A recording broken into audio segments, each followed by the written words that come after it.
championship leader is stopped on the pace laps. I think it's going to be about 20 points separating. Now it's 18. It's updated in real time, James. 16 points separates Palou from Will Power.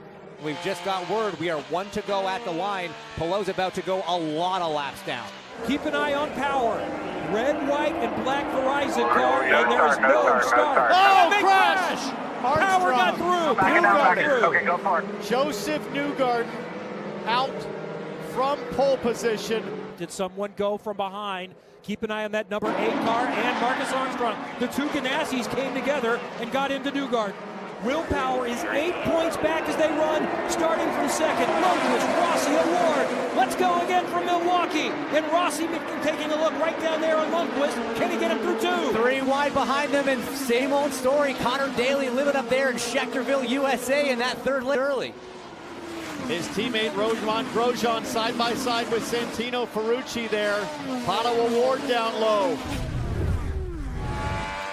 Power definitely has the pace advantage as he goes by now.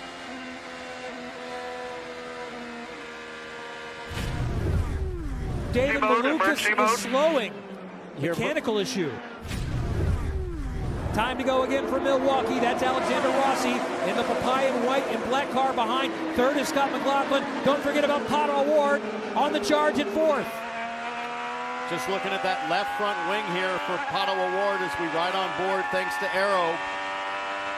Doesn't look like there's any damage, maybe just a little bit more vibration with the left front end fences. Santino Ferrucci, I think there, just did another big slide job going into turn 3. Snookered Pato by using Kevin Simpson as a pick, fired it in there. We've seen that move a couple times now out of Santino over the last day and a half, and he is still hanging it up top. Under caution now at the Milwaukee Mile, and the leaders are coming in. Will Power back in play for a championship, but Scott McLaughlin, that blue Gallagher car, is going to hit his marks first. Will Power is in as well. They'll change 4 tires and just a quick fill of fuel. A little bit late on, it looked like maybe the back tires, but still a 6.6 second stop for Power. And Scott McLaughlin jumped his teammate Will Power. The reason why we're under caution, big old snap. Tank slapper off of turn 2. Alexander Rossi controls the field. He gets a good jump. Remember, there's still lap traffic to deal with, so Dixon is going to have to get by in that orange and blue car, trying to get by there for second in the race, but he's not second in line. The second in line was Connor Daly, using the Connor Daly line up top to get around the lap car of Catherine Legg. Oh, here comes Santino Ferrucci again. 3 wide, a crash. Graham Rahal. Hard into the wall for Rahal, spun all the way around 360 degrees. Got absolutely drilled. As Graham shares his very strong opinion on the matter. Let's go again from the Milwaukee Mile, and Will Power is around. Right, He go, was go, in go, play go. to take the championship lead. Go, go, go, go, go. And he's made contact, but he may not be out. He got it refired. That's huge. Unbelievable. What happens here? He just loses it on his own, mid-corner, accelerating there for the restart.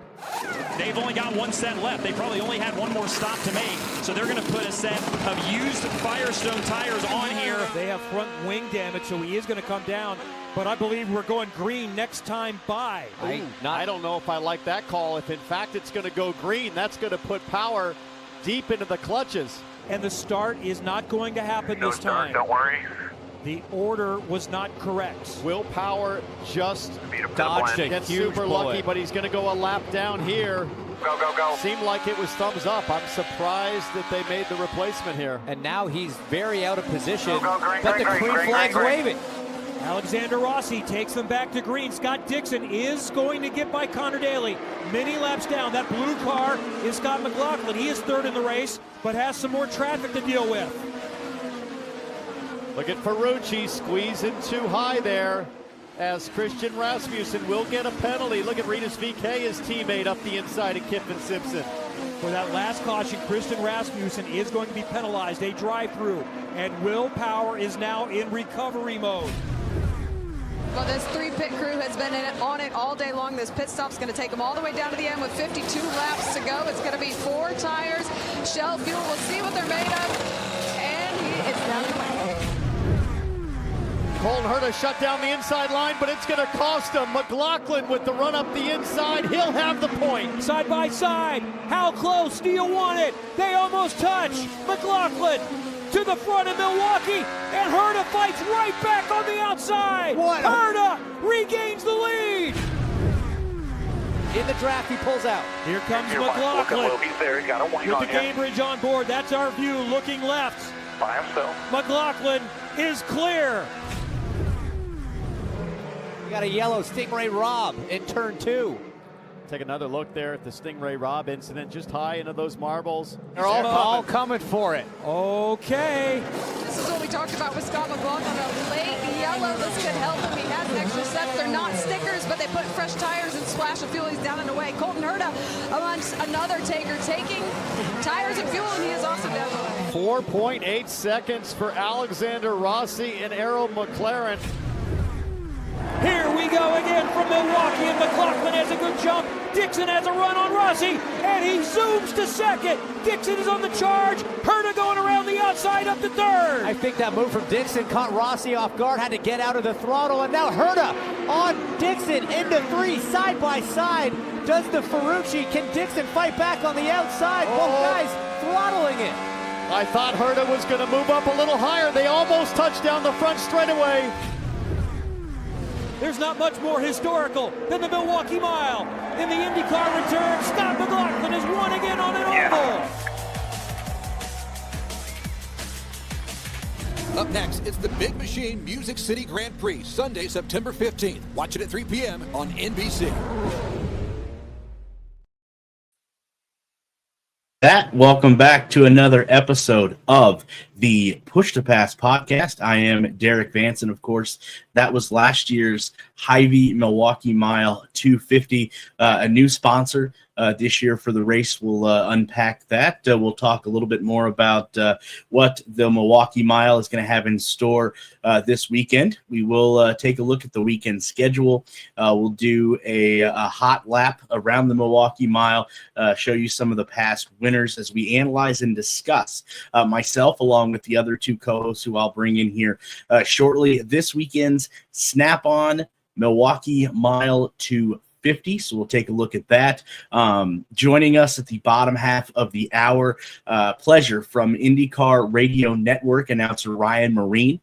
Can't wait to speak with him and get his thoughts on the IndyCar season and then this weekend's race coming up. Also, we'll be joined by Mike this evening for our betting segment. We'll get our first look at the weather report this weekend from Milwaukee, from the Wisconsin State Fair, as IndyCar Weatherman will join us, and we got some news and notes to go over some happenings from the last few days on the NTT IndyCar Series. But first, before we get into any of that, let me bring in the other two co-hosts, maybe the better-looking half of the Push to Pass podcast. First, we're going to bring in, don't get him confused, ladies and gentlemen, not Anthony Richardson. No. It's Josh Roberts. Josh, how are you this evening? Doing pretty good. Glad to be back after my hiatus for about 2 or 3 weeks of being out in the sweltering sun for the State Fair. Can't wait to get back to talking about the sport we love so much in IndyCar and all the unanswered questions we have going into the last 2 races. Absolutely. Josh was on some prior engagements, and he ended up picking up a few shillings or 2 for the pocketbook, so to say. Also joining us as usual, and I have to make a confession that sometimes when I look at Michael, I think of our guest. I have to look to make sure that we don't have our own Ryan Myrehn here, but Michael is joining us as well. Michael, how are you this evening? I'm okay, I guess. I'm just trying to figure out who can throw the ball better, Josh or Anthony. So I think we know the answer to that because neither one of them are starting this year. But been a good week so far, and let's talk some IndyCar. Wow, I think I need to apologize to Josh. I didn't think this was going to be bash on Josh night, but it looks like it's already going to go that way from the jump. But yes, Michael is correct. We do have a IndyCar race this weekend. We've been on, as Josh said, it's a hiatus. It seems like we've had a race every other week. Well, I guess we kind of have, but the season is dwindling down. A lot of questions, like Josh said, that are going to be answered this weekend. If you look at the video description, and I don't know if either one of you two seen it or not, and I know me and Michael off air discussed this last week, and I imagine there'll be more discussion as the show unfolds. But with Alex Palou wrapping up his third straight Astro Cup, and again, huge congratulations goes out to him. What a feat that is, not winning one, but winning, 3 in a row. So, again, huge congratulations goes out to him. But before we get into it, the question that I put in the description for tonight's video, fellas, if you didn't see it, with Alex Palou wrapping up everything, the Astro Cup importantly or mainly, just curious as to what not only the attendance in person is going to look like for Milwaukee and then next weekend in Nashville, but what's the TV viewership going to look like for those two races as well? Before we get into previewing that race, I'd love to get either one of you or both of your comments on that question, viewership and attendance for the next 2 weekend races. I mean, this year, thank goodness for Nashville that they're racing on the weekend that they are. I know college football starts up that Friday. It actually starts up next week, but the big kickoff is that Friday that they start out. And thank goodness there's no good games on that Sunday that are going to conflict with it. So I would imagine for Nashville there'll be some good viewership and probably some good attendance. I would imagine. I've never been to that track, so I can't speak too much on it, but I would imagine they'll have a pretty good crew. Now, come this weekend, I don't see any conflicts of interest, so I'm hoping and praying that we have good viewership, also some good attendance. You go out on a bang, make Fox make the purchase that Fox did into the IndyCar a worthy purchase. Yeah, I seen a post where ticket sales were up, so that's good for Milwaukee for sure. They're at the state fairgrounds. Obviously, it's a 1 mile track, and we'll talk more about the layout and things like that. But hopefully, the attendance in person is good. I know everyone talks about the TV numbers, and they're a big part of the sport, not only IndyCar but all professional sports, because they pay the big bucks. But at the end of the day, for me, I look more at the at-track attendance, because those are your key fans. As we've seen with Iowa, I mean, you might as well have just raised. I mean, it looked like a COVID race when they first started back up after COVID. You had like 10 people here, 10 people there. It was like where they sectioned off families. So that looked horrible. And, the at-track attendance is very important, because that's where you get to see more action than you do on TV. While you have the TV that's kind of announcing and helping you go through what's happening, you can actually at the track see what you want to see, and you get the bigger picture. So I feel at track attendance is more important than TV at times, from a fan standpoint. Yeah, I think those are all valid points. Just to add my 2 cents in for whatever it's worth, I'm curious to see, as I touched on, what the fan attendance is like, obviously with nothing to race for. And then I'm going to be curious to see the viewership on the TV side, because I know obviously, Fox is going to get those IndyCar diehards, But you know what? They're looking for those new fans that they can introduce IndyCar to, and I'm curious to know if they're going to be able to pick those new eyeballs or new viewers up with obviously nothing to race for. So that's my 2 cents on that. Let's get into, as Michael and Josh both talked about, let's get into what we're going to potentially see at the Snap-on Milwaukee Mile 250. First, if you're new to the show, thank you, welcome. But what we're going to do now is we're going to break down this race a little bit. We'll give you some insight from all of us, from all three of us. But first and foremost, let's take a look at what we're going to be dealing with here this weekend. This is the layout of the Milwaukee Mile, as I touched on at the beginning of the show. It is at the Wisconsin State Fair, so that does make it kind of intriguing. 250 laps, as the title says, 253.5 miles. The Milwaukee Mile on the grounds of the Wisconsin State Fair in West Isles, Wisconsin, is a 1 mile oval that truly drives more like a road course because of the 9-degree banking in the turns, which produces some of the most exciting racing to come. Drivers can't go on the course, which creates overtaking opportunities in the turns as well as the straights.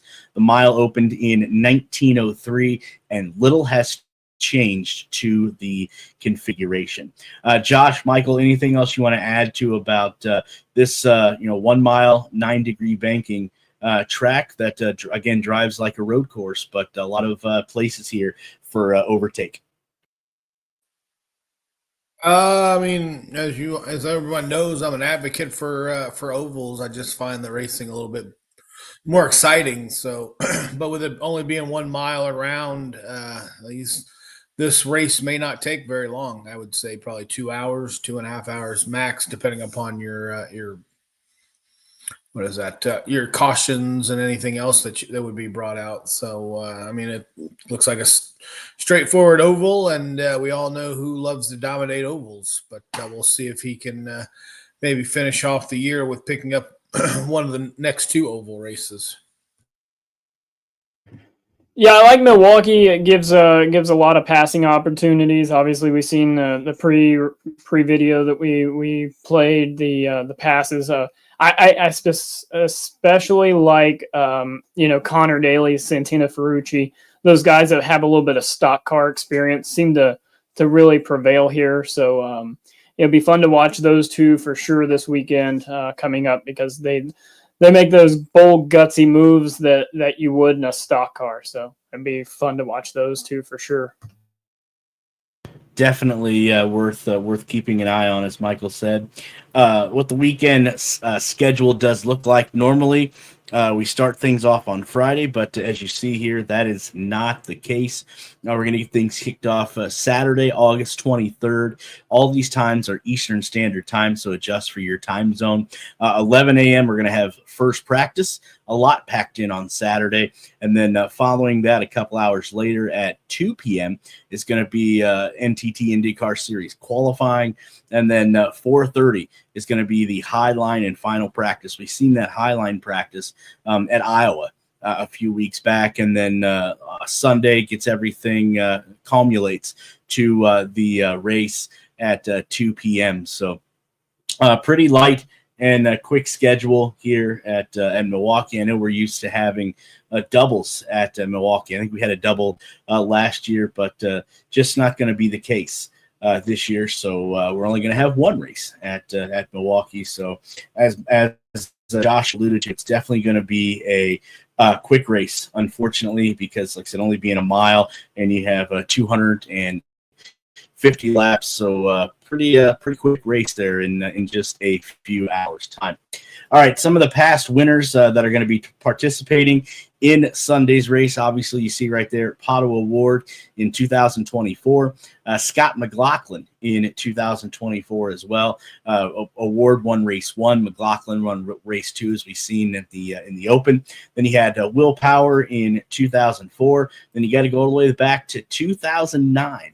I think Josh was still a teenager in high school in 2009 when Scott Dixon was able to pick up a win here as well. So those may be some of the favorites going into this weekend. Obviously, Mike will come on later in the show to discuss that. But outside of those past winners there, anybody else names that maybe the antenna goes up a little bit that could etch their name as a winner in the 2025 season?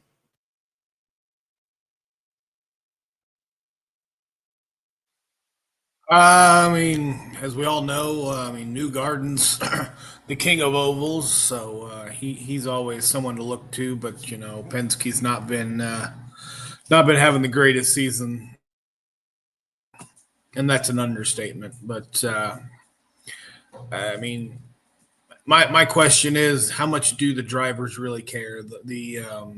I know they're competitive, but it's been a long season for them, and I know they're probably looking forward to the end of the road. So anyone could win this. Heck, Graham Rahal, after he was unceremoniously taken out, he could want to come back on a revenge tour and want to take this one out. I'm just hoping someone can stop Alex Palou. The guy has won just about everything this year, so hopefully he doesn't win again this year. That's just a little bit of me wanting some more competitiveness. But Josh alluded to it. Joseph Newgarden's really good on ovals and has never won here. I seen a stat earlier, and I don't know who put it out, but he has not finished well since coming to Penske. So we'll see. It's pretty interesting. But yeah, I don't know that Newgarden's the one to bet on this weekend, and Mike will have more on that. But, McLaughlin, obviously, his past win last year. But, Josh also said Penske hasn't been doing good this year. We know that. But, Power had some, Power won at Portland. So, maybe they've turned a corner. That leadership's come in and kind of helped smooth some things out. And, so maybe they'll be back to their winning ways. And obviously, like I said, I look at Santino Ferrucci for me and also Connor Daly, both having that stock car experience on those short tracks. When we used to think ovals up until this year, and both of you alluded to it, the first three names that people would drop would be any driver that has that's under the Team Penske umbrella. But this year's, again, you both alluded to, that just has not been the case. And Team Penske, it really hasn't put the fear of God, so to say, in anybody, especially on ovals this year. But as Michael alluded to, Will Power picking up the first win of the season for Team Penske, which again is still unbelievable, with race 14 of the season and Team Penske picking up their first win. So definitely a lot of wild cards that could be in play. But I will agree with Michael. I would love to see someone else outside of Alex Palou, Kyle Kirkwood, Pato O'Ward, and Will Power win on Sunday. Definitely get a different winner for sure. All right, if you haven't been to Milwaukee before, or you've never seen the Milwaukee Mile on TV, let's take a look at a hot lap last year by Scott Dixon around the Milwaukee Mile.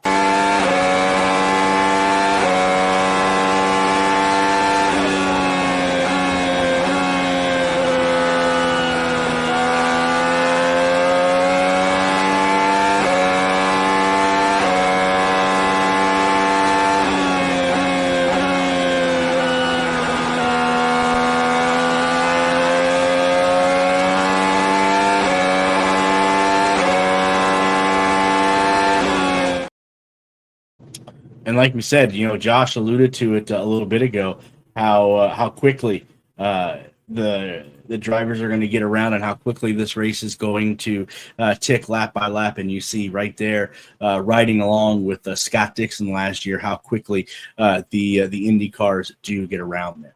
All right, before we get to our guest here in the next few minutes, to both of you, what are some of the storylines that you guys are going to be paying attention to going into Milwaukee this weekend. Obviously, we talked about what the TV, the in-person audience and TV viewership is going to look like. But outside of that, are there any other storylines that either one of you are looking at or going to pay attention to as this weekend unfolds? I mean, the obvious ones, can Palou pull off another win, add to his dominant season? It doesn't look like he's going to catch AJ Foyt's record, but can he finish out the season on a high note? I mean, the highest note's when he's going to pick up that Astro Cup in Nashville, but can he add to his resume? Just how are the with the season points being all wrapped up, what kind of effort are we going to get out of the drivers? I mean, I'm not saying that they're going to go out there and just drive around nonchalantly and not care, but if it comes down to let's say someone's fighting for 10th or 9th, are they going to take that risk to try to make a pass to get into the top 10 or get on the podium? Will they take chances, or will it just be, okay, we got 2 races left, we already know who's winning the championship, and just not really caring too much about the race? Yeah, for me, I think for TV, a good thing for them to kind of bridge the gap a little bit with looking at the point situation is looking and explaining a little bit more about the leader circle. I know we've talked about that quite a bit here on the show. The top 22 get that extra $1.2 million. So that's a big thing for these teams. And, when I look at that and look at the drivers on the bubble, Stingray Rob's there, the 30s down there. I think Louis Foster is the last car in right now.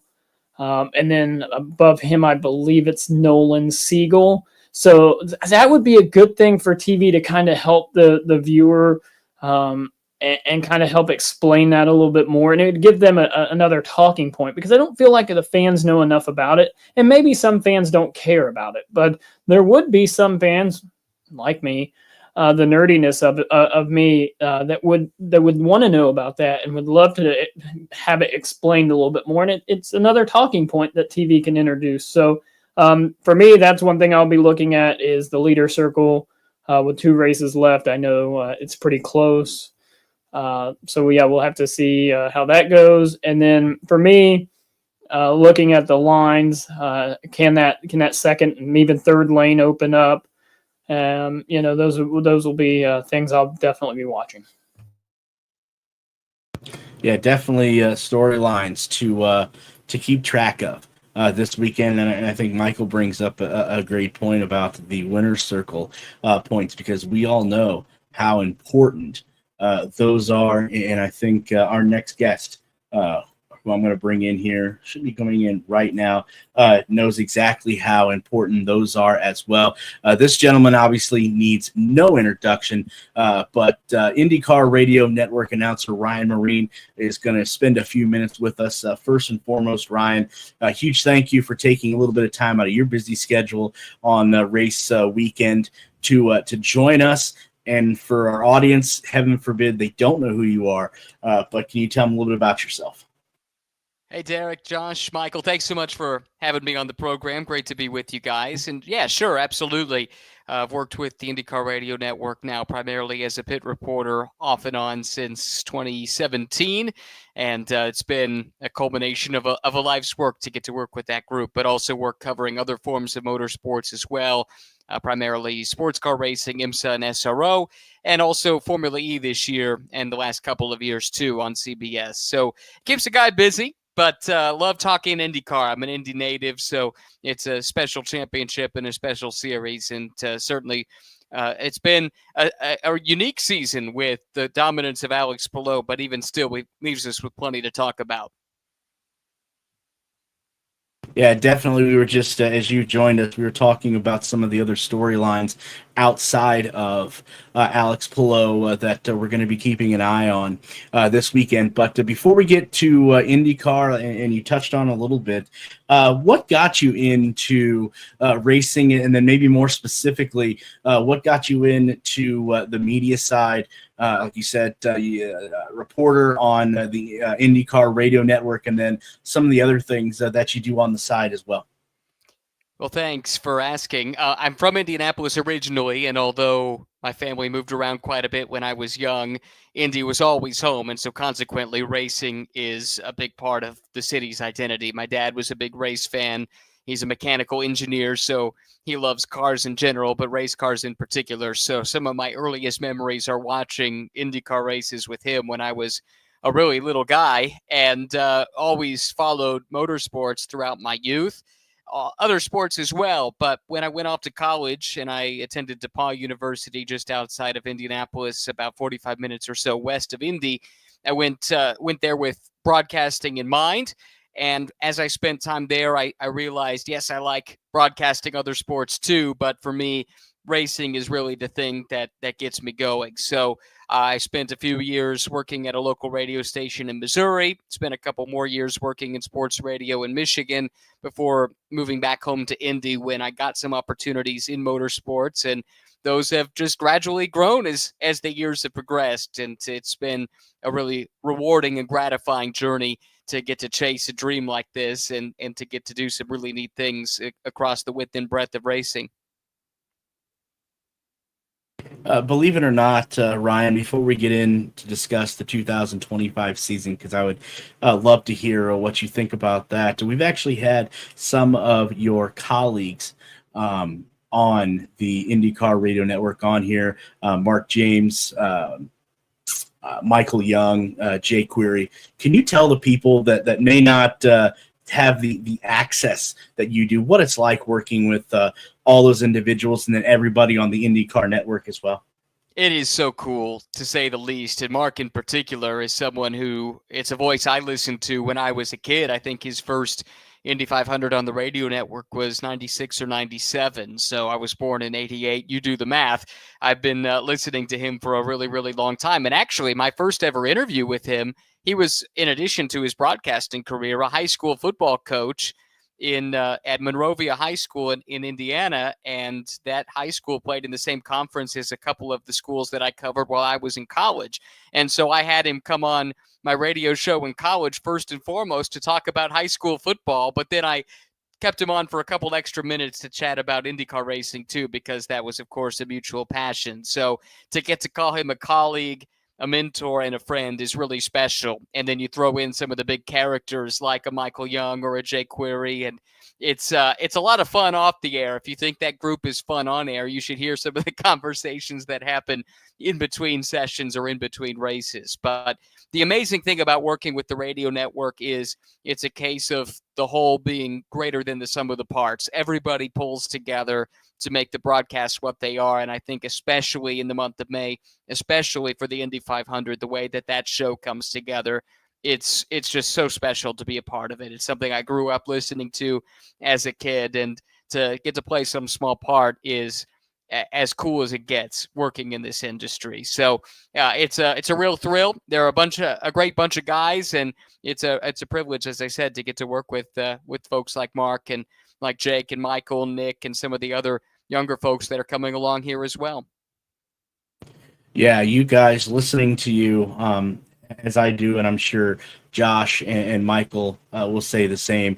You guys all just click so well, and I know radio is all about timing, and you guys just have a knack for knowing exactly when each person is supposed to talk, and then cut off, goes to the next person, and so on and so forth. So I definitely commend all of you for the yeoman's work that you guys do week in and week out. But getting to the 2025 season, Ryan, as much as you've been around motorsports, have you ever seen a dominant season that Alex Palou has put together? Obviously, it's not done yet with just 2 races left to go. I'm sure he's eyeing for those 10 wins to cap off his 3rd straight to Astro Cup. But just curious, in your mind, in your words, this 2025 season, it's Alex Palou and the rest of the field.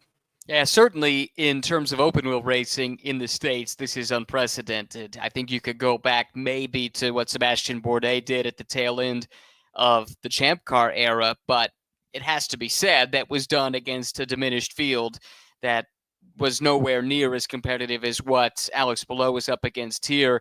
You really have to go back to 1994 as far as IndyCar racing is concerned to see a season as dominant as this and what Al Unser Jr. did with Team Penske at that particular time. Other than that, outside of IndyCar racing, this kind of thing is par for the course in Formula One. We've seen dominance like this over at F1 over the years. I'd say some of Jimmy Johnson's championships kind of had the air of inevitability to them in a similar way to what Alex Palou is doing in IndyCar these days. But man, it's just incredible. You go into the weekend and you legitimately have to ask yourself, is it Alex Palou or the field? And it's a question that is a true viable question that has to be contemplated. To do that in this era where the teams are so good, the drivers are so good, the equipment is so level across the board, it's truly remarkable. And I'm running out of superlatives, as I've told several people over the last couple of months, to describe what Alex Palou has turned into. I thought he was pretty good when he came over to the States. I had a colleague who worked in Japan and covered him in Super Formula when he very nearly won that championship as a rookie. And he told me, yeah, I think he's pretty good, but we just have to kind of see how he adapts to the U.S. It didn't take him very long, and he's leaving an imprint now that's going to be felt for decades to come. Yeah, absolutely. I can't agree more. Ryan, I do have, as you see on here, two other co-hosts that I'm going to turn the mic over to see to let them ask you a question or two. So, Josh, take it away. Hey, Ryan, thanks for coming on. Like with your other colleagues, I've asked them the same question, and I'm going to ask you the goal of the media in IndyCar is to grow the sport. What do you think that IndyCar can do as an organization to grow the sport, to make it more accessible and get it more out there? Like Formula One took off a couple of years ago with the documentary. I'm not saying they need to do that. I'm just saying what ideas do you have that could make IndyCar more of a fan watching experience on TV, on the radio? I mean, you guys, I'm not sure you guys could do anything better on the radio. I mean, the way you guys flip back and forth between, turns here and there, listening to the 500, it's a work of art, but just the communication you guys have. But what do you think IndyCar and Roger Penske as a whole can do to bring more viewers and bring better crowds than we had at Iowa and some other tracks we've had this year? Well, thanks first and foremost for the kind words, and like you said, I echo your sentiments. What our turn announcers do, in particular on the radio, painting the word picture, as Sid Collins used to say, is remarkable. But to your question, man, that is the $1 million question, and I promise you, I would not be a radio broadcaster if I had the answer to that. I'd be somewhere in marketing, and I suspect making a little more money. But it's the real challenge, isn't it? Trying to get this product in front of more people.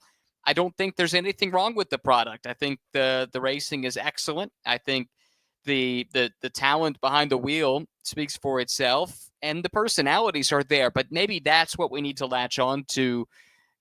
If you're making the allusion to Drive to Survive it, what it did for F1, to my mind, it gave people a hook. It gave people a reason to tune in, and that's because they developed a connection to the stars of the sport. And ultimately, as cool as the cars are, as neat as the venues are, it's about the guy or gal behind the wheel. That's really, I think, what the ultimate draw is for most people to motorsports. So somehow, some way, getting those personalities out there. And I think actually what our TV colleagues at Fox have done is the right idea, highlighting 3 drivers coming into the season with those commercials going into the Super Bowl, right? With Alex Palou, Pato O'Ward, and Joseph Newgarden. Conveniently, 2 of the 3 have had pretty good seasons this year, and we've been talking about them a lot. So at least those fans that were maybe introduced to those names through those commercials now have seen that success carry over into the season. And I suspect we'll hear from Joseph before this season is all said and done.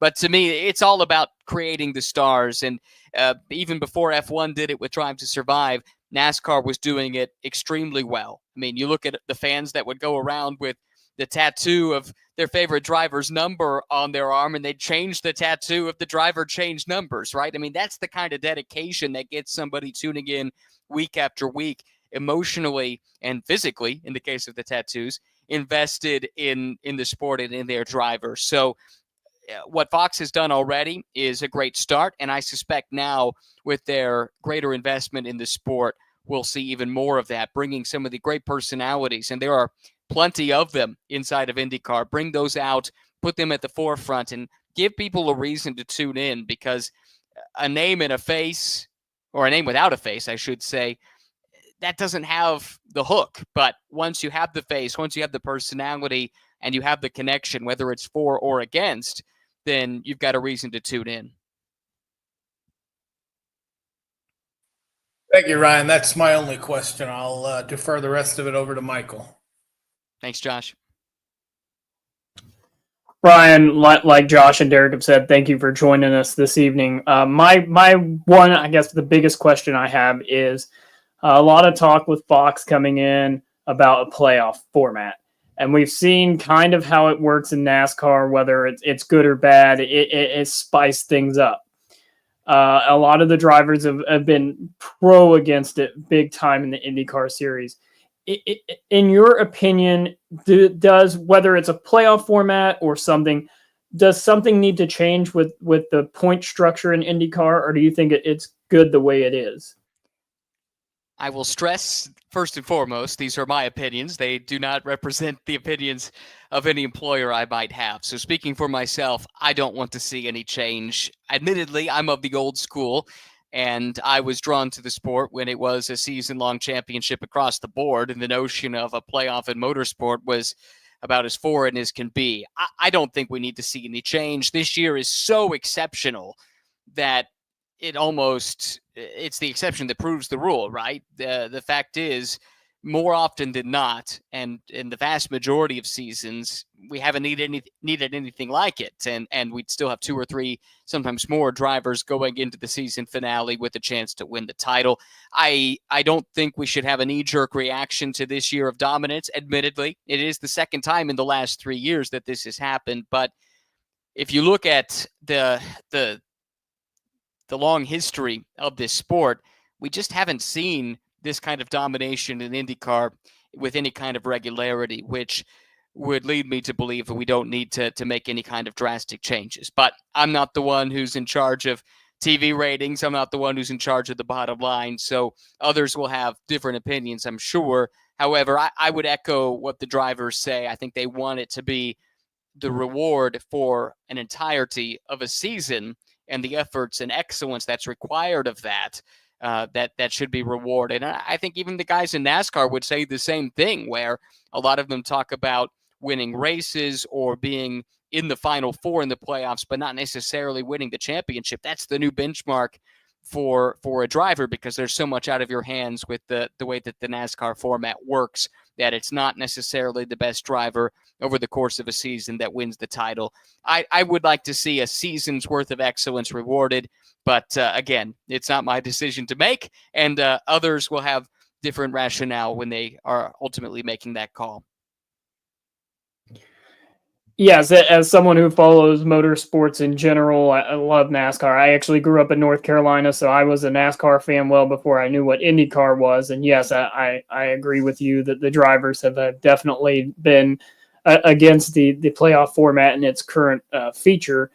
My next question is, and I know Josh and I have talked about this quite a bit, is with the new car coming into into the light in a couple years, do you think that the car needs to continue to be a spec car, or do you think that the team should have some leeway and some wiggle room to produce some of their own parts and pieces and that sort? That's a really good question. I'm not sure I have a firm opinion on the subject. I think the series, the sanctioning body, needs to keep cost in mind and save the teams from themselves. I think the fear is, if you open things up, history will tell us that whether it's IndyCar or sports car racing or NASCAR, whatever the case may be, Formula One too, the teams will spin themselves into oblivion. And even in Formula One, which has the deepest pockets of any form of racing around the world, they've had to implement a cost cap with this same fear in mind. So I think certain parts, from talking to different team members, team managers, things like that over the years, certain things, especially things that are below the surface, let's say, things that you don't see, teams probably could produce on their own and do so at a cost savings, actually, which would be beneficial.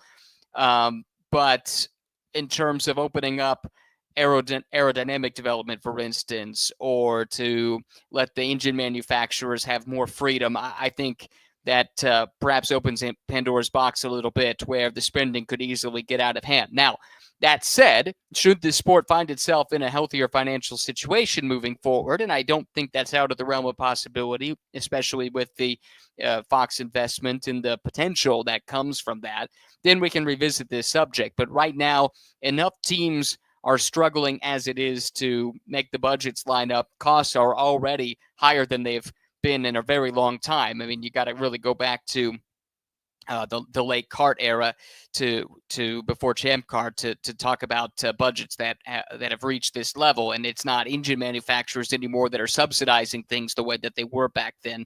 It's up to the teams to try and find a way to cover the costs. So I think with cost in mind right now, the next chassis is likely to be not so dissimilar to the current one in terms of the spec nature of it, and without too many windows open up for the teams. But again, down the road, perhaps that is something that could change.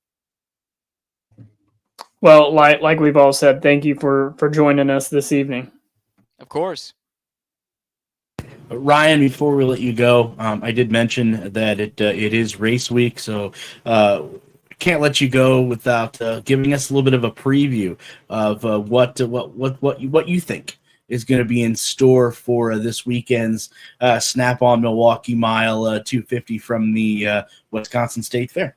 Yeah, it's such a cool venue, and sadly, it's not what I've ever been to, actually, with the way that the radio works. We don't need as many people for the short oval, so I've never been able to make the trek up there, at least on a race weekend. I did poke my nose around one time on my way up to Road America, but I'll be watching and listening from home as I'm covering some IMSA stuff this weekend.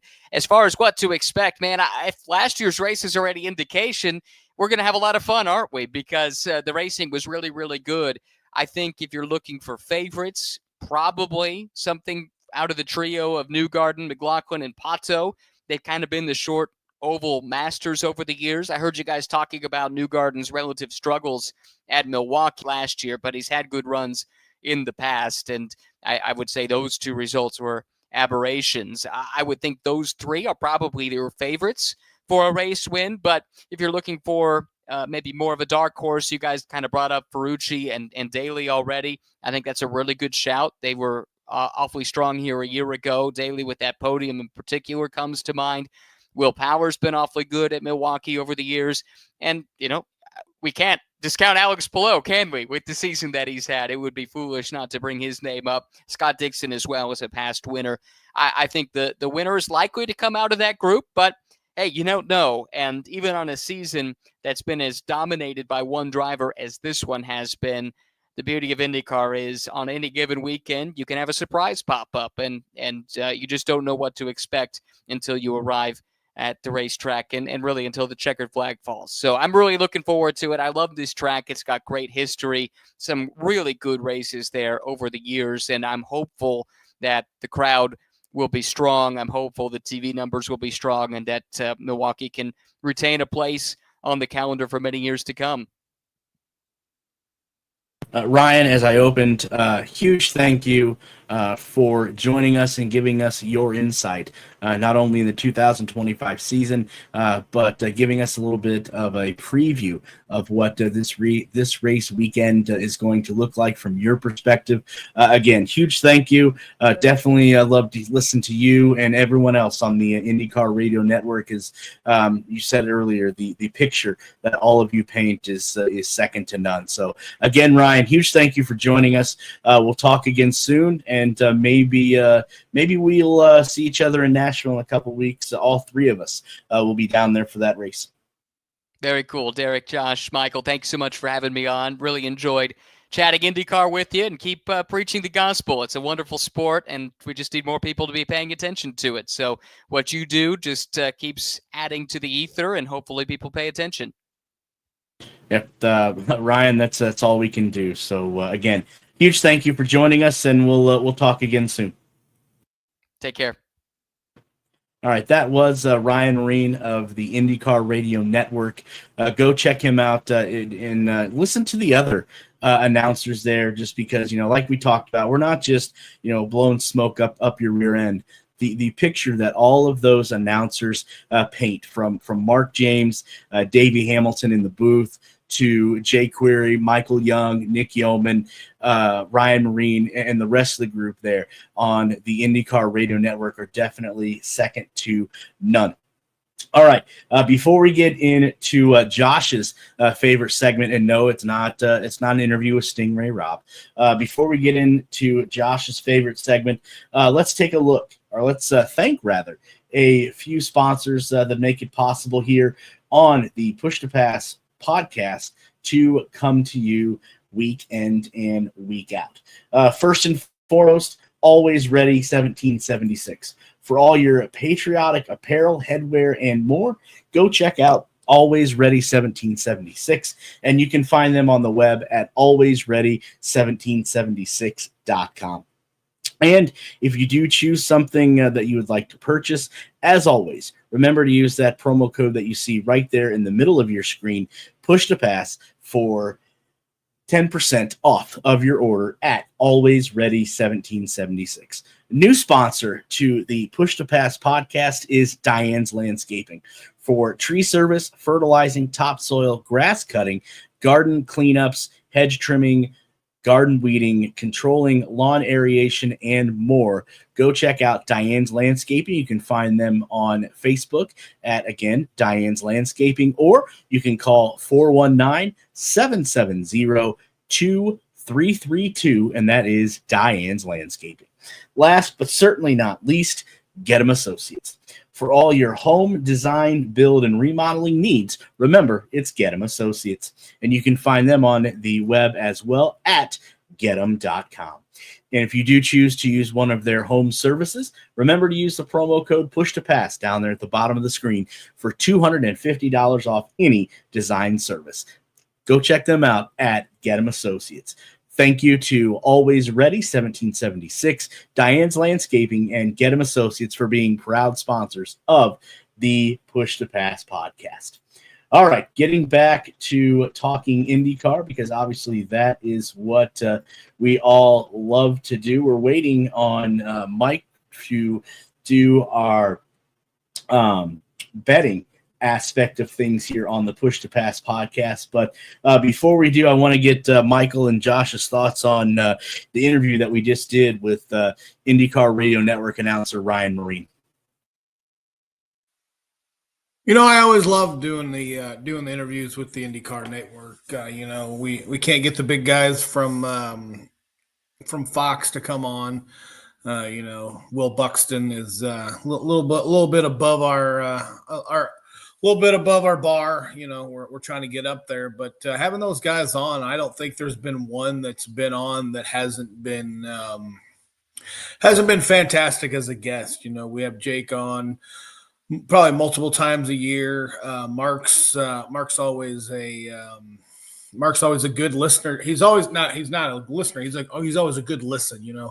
He knows so much about the sport and just the history that I could sit and listen to him. One time I did sit in Monrovia's weight room one time and talked to him for about an hour while we were on exercise bikes. But and then also track dude Michael Young, he was a great guest when we had him on. So I love having them on. They're so articulate, and they give a lot of behind the scenes on their end of it. I know they don't know everything, but they give behind the scenes on their end, and it's always fun.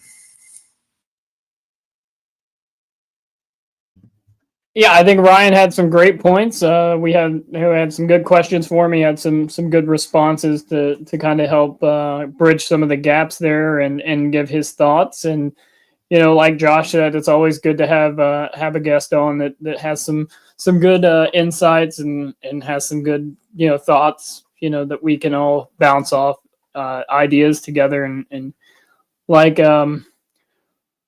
we talked about growing the sport. That's what it's all about, and that's one of the big things we do to try and do here with this podcast is help fans learn about the IndyCar series and help it grow.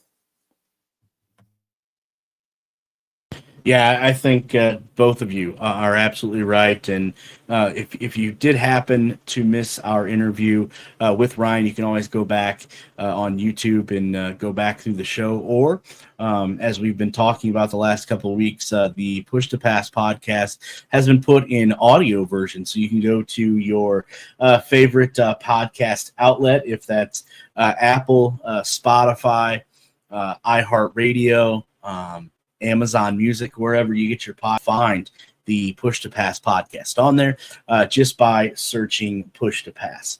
I see that I see that Mike might be running a little bit late.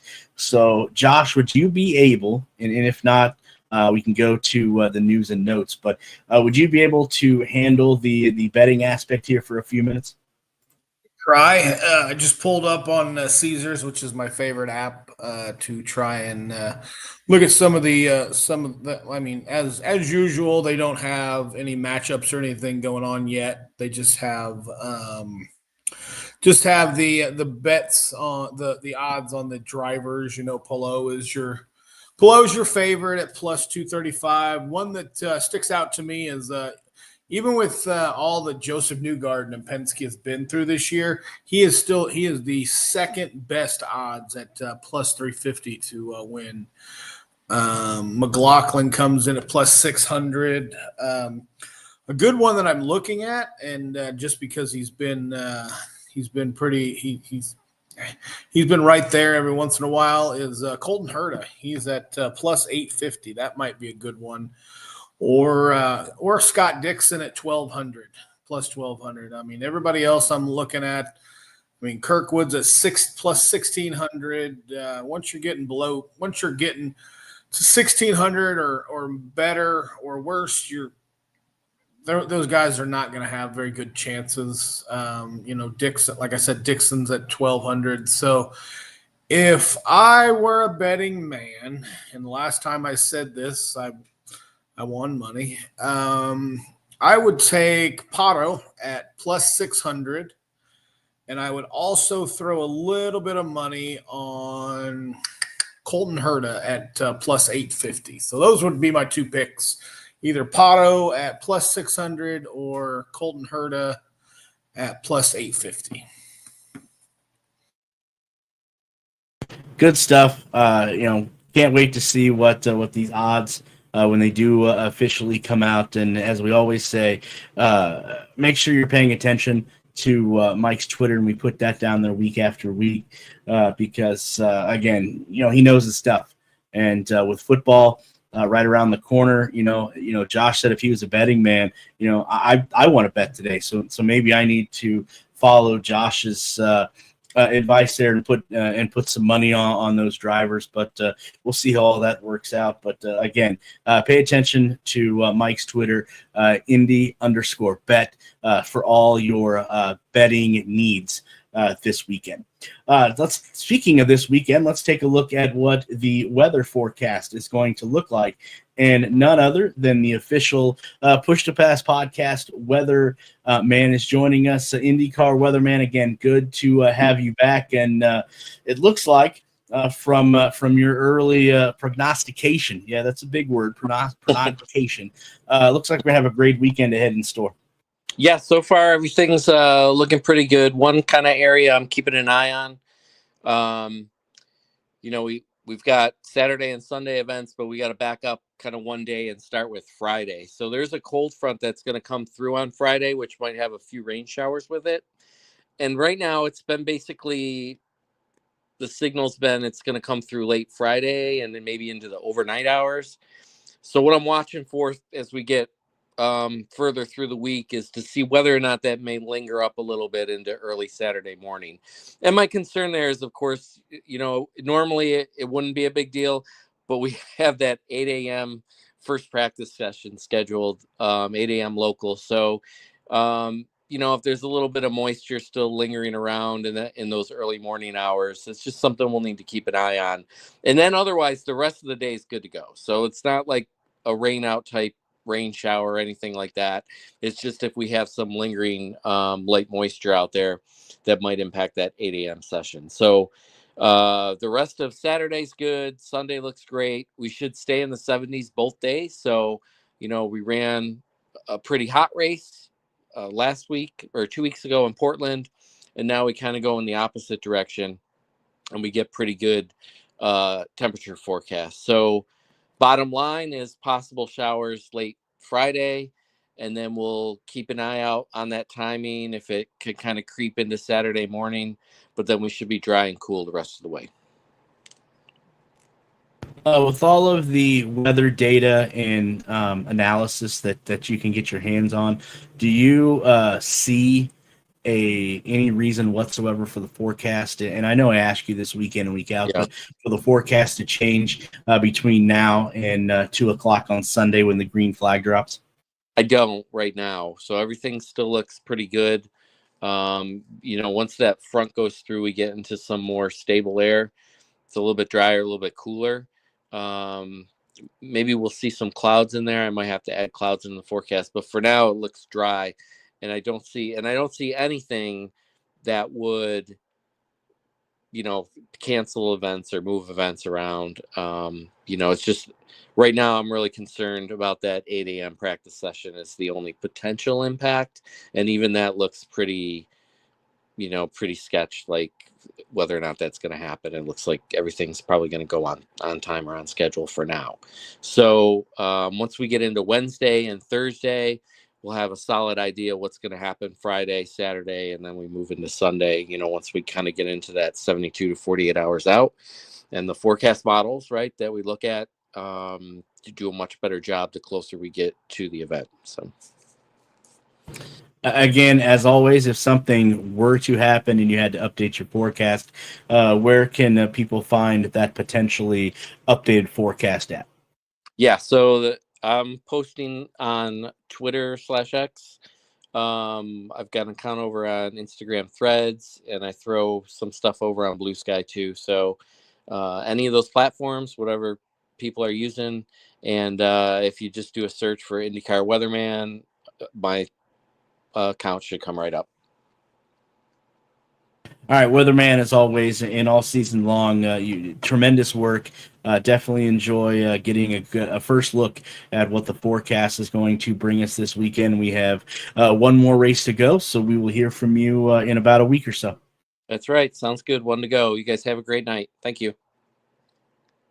All right, go check him out, IndyCar Weatherman on Twitter or X, depending on what platform that you use or what generation that you grew up in. Definitely, if there's a change in the forecast, like we said, to go check his Twitter/X account out.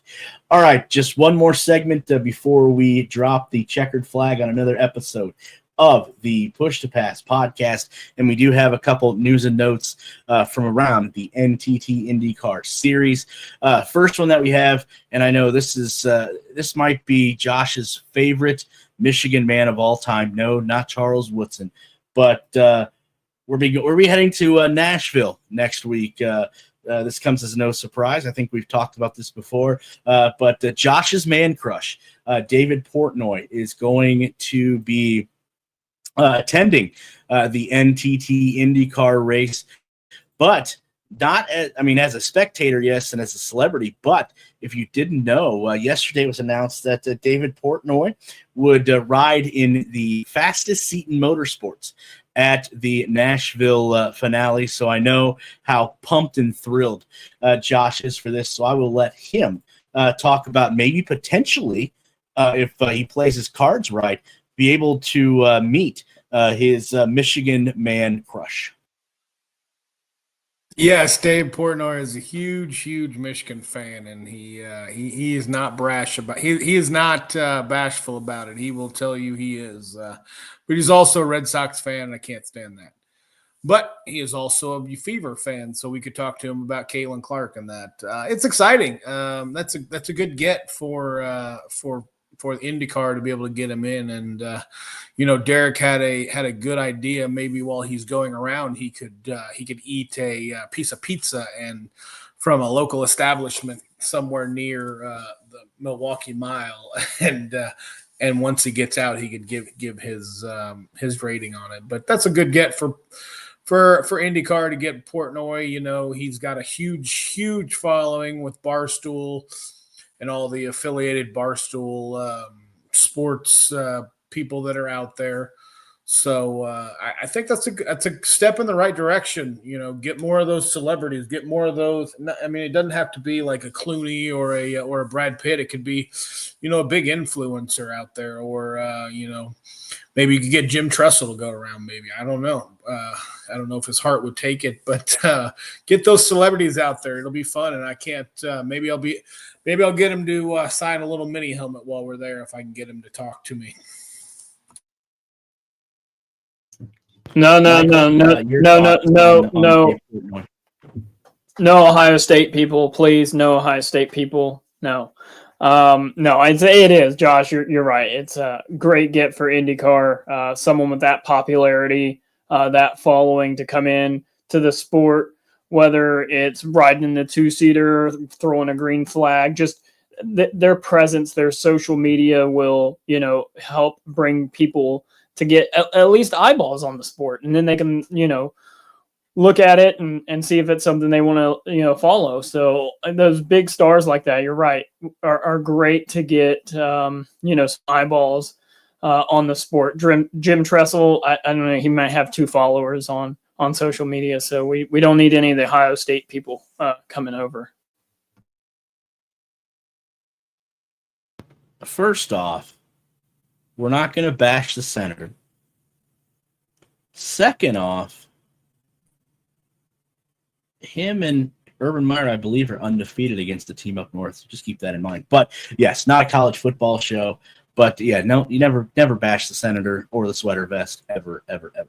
Okay, getting us back on track here, Michael. It was announced earlier today, or was it yesterday? Monday, excuse me.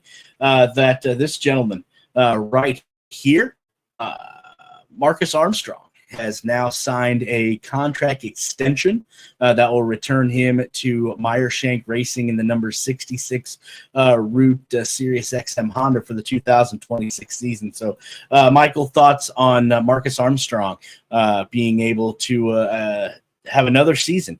He's had a solid season with Myrehn Racing. Let's not forget that, with 10 top 10 finishes this season, and his podium in Iowa, just his second of his career. But thoughts on Marcus Armstrong being able to stay in the Myrehn stable in 2026? Yeah, second full-time season, with, he hasn't had the sophomore slump. So good for him. It's been a good fit for him, working towards, obviously winning a race, and, being on the podium this year is good. He's getting that craft on the oval, which he's not used to. So yeah, good for Myrehn Racing. It's good for that team to be consistent. I'm pretty sure they'll have Felix back next year. If that's already not announced, I'm sure it will be, but I think he has a multi-year deal. So yeah, to have that same stable, those teams seem to work really well together and partner together. But yeah, it's going to be good for them, I think, going into next year to kind of have that same core group of people. Oh, I think you're absolutely right, and it would not surprise me, and this is an early prediction, but it would not surprise me to see Myrehn get out of the gate pretty quickly next year, with the cohesiveness of Felix Rosenqvist and what he's done this year. And as Michael just alluded to, the season and the sophomore slump that Marcus Armstrong has had. So definitely Myrehn building something over there and a lot of momentum heading towards 2026. All right, last news item for the day or for the show. We talk about wanting new sponsors, new eyeballs to the sport, and well, Marcus Ericsson is going to have a new sponsor for this weekend's race in Milwaukee, and then next weekend's race at Nashville. Browning Chapman, which is they're headquartered, believe it or not, Westfield, Indiana. They do thousands of projects nationwide, partnering with Fortune 500 companies, public agencies, and private owners in various industries, commercial, healthcare, educational, government, hospitality, parking, and sports facilities. They are going to be the primary sponsor for Marcus Ericsson. Again, like I said, this weekend in Milwaukee, and then next weekend in Nashville. So, Josh, I'll let you take this first. New sponsor to IndyCar for the final two races for Marcus Ericsson. Hey, a sponsor is a sponsor, I guess. Browning Chapman. I've got a lot of their merchandise upstairs. I've got a shirt and a hat, and no, I don't. But hey, congratulations for Browning Chapman getting into the IndyCar circuit.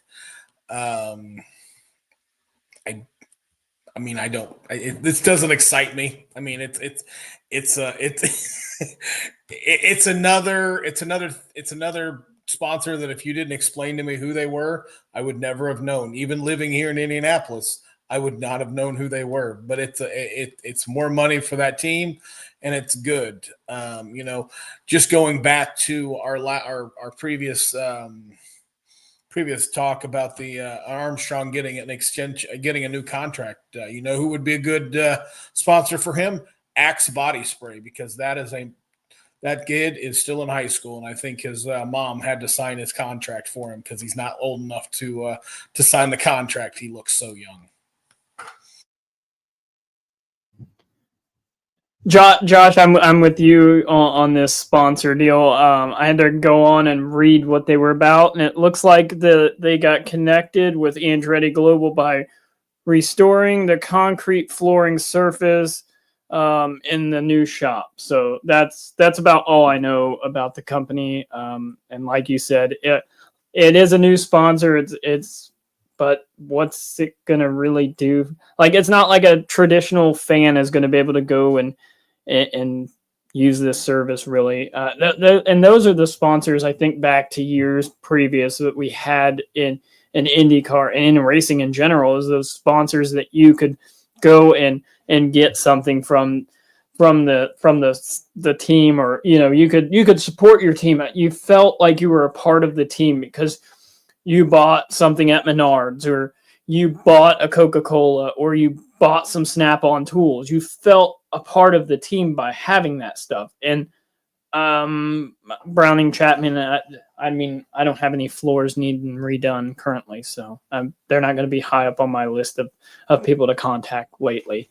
So that's a thing. The sponsors are good if fans can know, because a fan's going to see this and it has nothing to do with a fan. Like, a fan it's more of like a money deal for the team at this point, because an average fan can't use Browning Chapman.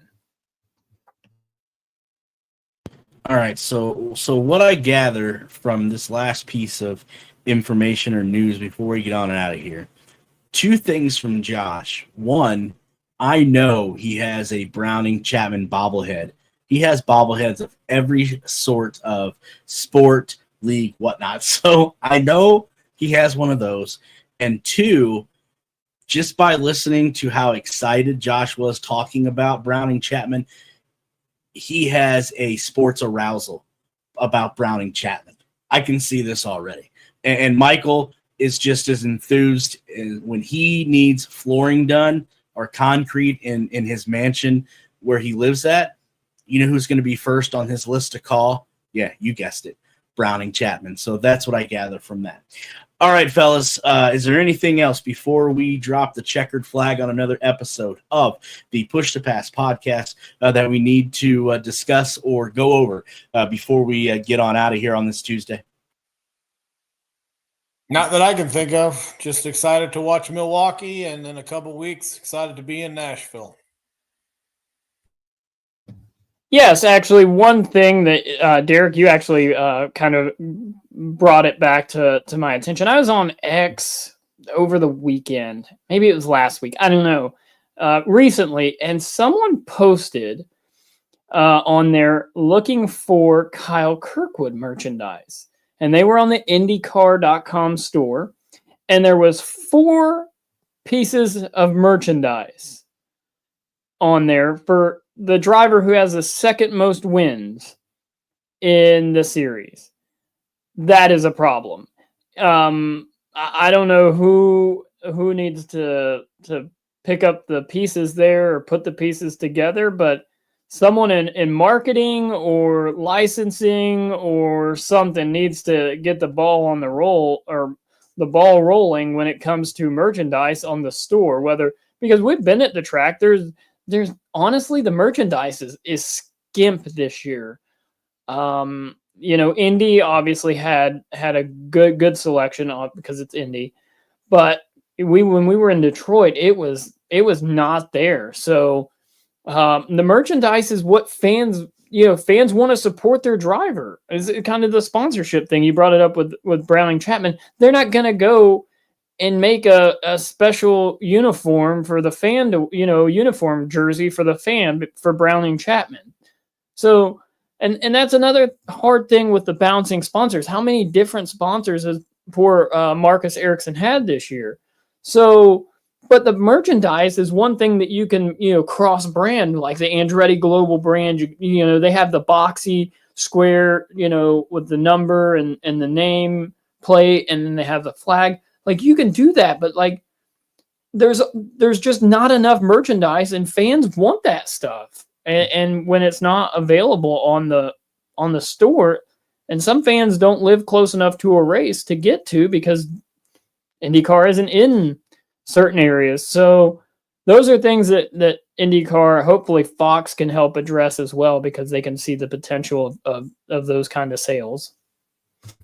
Yeah, definitely need to get the branding officer merchandise, head of merchandise on that ASAP, because IndyCar needs all the fans and eyeballs that they can get. And to Michael's point, I don't know if it was skimpy on merchandise or skimpy in the wallet. I'm not sure which one that is, but be that as it may, yeah, that was my attempt at a joke. All right. With that being said, like I said, that does wrap up another episode of the Push to Pass podcast. Huge thank you goes out to all of the viewers that tuned in this evening on Facebook, YouTube, and Twitter or X. Thank you to you guys for that. If you did miss any of the show, you can go back on YouTube and watch the replay of the video, or if you're just an audio person, and that's okay too, go check out the Push to Pass podcast, and it can be found on all major podcast platforms. Also, huge thank you to Ryan Myrehn of IndyCar Radio Network for joining us. Go check out that interview as well. And then also, as always, a huge thank you both to Josh and Michael, as always, every Tuesday, carving out a little bit of time out of their busy schedule during the week to join me here on the Push to Pass podcast. So for myself, Josh, Michael, and everyone else that makes up the Push to Pass podcast, we will be back in 1 week's time to talk and discuss what took place in Milwaukee and preview Nashville as the NTT IndyCar Series for 2025 draws to a close. So until then, so long, everybody.